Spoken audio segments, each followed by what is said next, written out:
प्रिय विद्यार्थियों, DSS online कक्षा में आपका स्वागत है।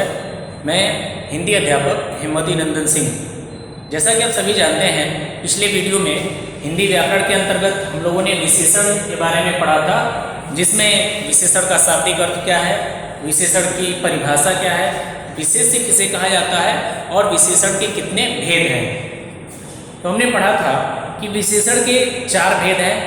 इसमें पहला गुणवाचक विशेषण, दूसरा संख्यावाचक, तीसरा परिमाणवाचक और चौथा और अंतिम था सार्वनामिक विशेषण। तो उसी भेद के अंतर्गत आज हम क्रमबद्ध तरीके से उदाहरण सहित पढ़ेंगे और उम्मीद है कि आपको समझ में आएगा। तो आइए शुरू करते हैं विशेषण के भेद।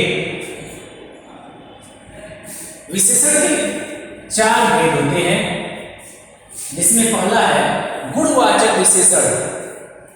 गुणवाचक विशेषण अर्थात जिन विशेषण शब्दों से या जिन शब्दों से किसी वस्तु या व्यक्ति के गुण का या गुण के अंतर्गत सिर्फ गुण ही नहीं, गुण, दोष, आकार, प्रकार, रंग, रूप, ठीक है, इत्यादि का बोध होता है, उसे हम क्या कहते हैं? गुणवाचक विशेषण कहते हैं। देखिए परिभाषा, जिन शब्दों से किसी वस्तु या व्यक्ति के गुण, दोष, रंग, रूप एवं आकार, प्रकार का बोध होता है, उसे गुणवाचक विशेषण कहते हैं। ठीक है, जैसे उदाहरण स्वरूप यानी कि विमल एक ईमानदार व्यक्ति है। अब विमल की विशेषता है ये, यानी उसका एक गुण है कि वह ईमानदार है।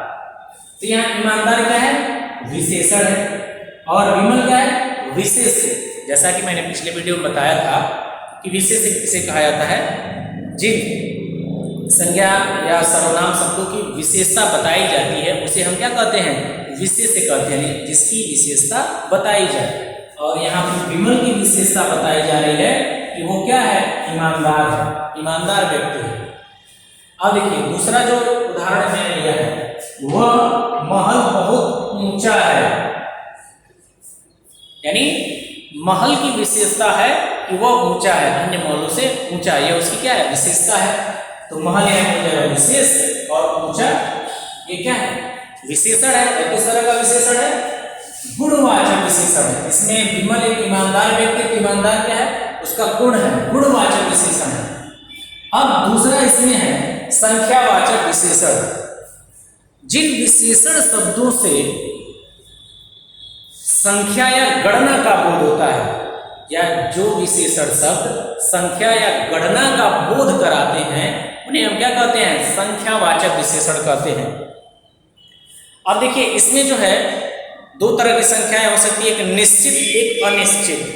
निश्चित का मतलब जैसे पेड़ पर 4 बंदर बैठे हैं या छत पर 2 बच्चे खेल रहे हैं, ठीक है, तो इसमें उनकी संख्या निश्चित है, 2, 4, 6 जो भी हो। और दूसरा जो है कि कक्षा में कुछ बच्चे शोर मचा रहे हैं, ठीक है, तो कुछ बच्चे, संख्या निश्चित नहीं है। विद्यालय से कुछ बच्चे मैच खेलने गए, अब इसमें उसकी संख्या निश्चित नहीं है, ठीक है। तो उसकी निश्चितता और अनिश्चितता के आधार पर संख्यावाचक विशेषण को जो है 2 भागों में बांटा गया, अर्थात इसके 2 उपभेद हैं, जिसमें पहला है निश्चित और दूसरा अनिश्चित। ठीक, अब देखिए इसकी परिभाषा उदाहरण यहाँ से आप समझ लीजिए कि जिन विशेषण शब्दों से संख्या या गणना का बोध होता है उसे संख्यावाचक विशेषण कहते हैं। उदाहरण, छत पर 4 बंदर बैठे हैं। अब यहाँ पे संख्या निश्चित है, 4 बंदर, ठीक है। अब दूसरे में देखिए, कुछ बच्चे बाहर खेल रहे हैं, कुछ बच्चे, अब वो संख्या निश्चित नहीं है, 2, 4, 10, 20 कितने हैं, ठीक है। तो अब यहाँ क्या होगा? अनिश्चित संख्यावाचक विशेषण हो गया और यहाँ निश्चित संख्यावाचक विशेषण हो गया, क्योंकि यहाँ पे संख्या निश्चित है और दूसरे उदाहरण में संख्या निश्चित नहीं है। तो उसी आधार पर जो है इसको, यानी संख्यावाचक विशेषण को 2 उप भागों में विभाजित किया गया है। इसमें पहला है निश्चित संख्यावाचक विशेषण, यानी जिन शब्दों से संज्ञा या सर्वनाम की निश्चित संख्या का बोध हो। देखिए, जिन शब्दों से संज्ञा या सर्वनाम की निश्चित संख्या का बोध हो उसे हम क्या कहते हैं? निश्चित संख्यावाचक विशेषण कहते हैं। अर्थात जिस विशेषण शब्दों से संज्ञा या सर्वनाम की निश्चित संख्या का बोध हो या पता चले, ठीक है, या ज्ञान हो, उसे हम कहेंगे निश्चित संख्यावाचक विशेषण। उदाहरण, बगीचे में आम के 20 पेड़ लगे हैं। बगीचे में आम के 20 पेड़ लगे हैं, यानी उनकी संख्या निश्चित है कि आम के 20 ही पेड़ हैं, ठीक है। या हम ये कह लें कि कमलेश ने 2 रोटियां खाई। अब इसमें क्या है? रोटियों की संख्या निश्चित है।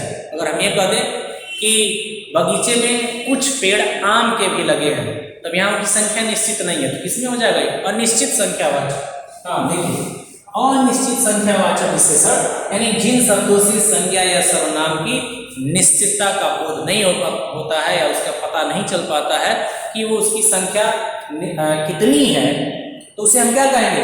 अनिश्चित संख्यावाचक विशेषण।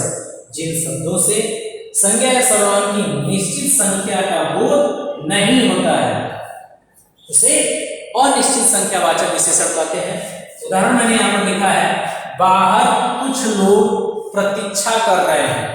बाहर कुछ लोग प्रतीक्षा कर रहे हैं, अर्थात निश्चित नहीं है। मेज पर कुछ पुस्तकें रखी हैं।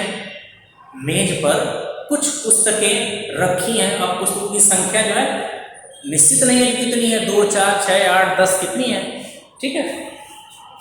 अब यहाँ देखिए, रमेश ने कुछ रोटियां खाई, ठीक है। अब रोटियों की संख्या निश्चित नहीं है, 2, 4 कितनी रोटियां खाई, ठीक है। तो ये हो गया विशेषण के भेद के अंतर्गत पहला और दूसरा। पहला गुणवाचक विशेषण और दूसरा जो था संख्यावाचक विशेषण। तो आज के लिए इतना ही।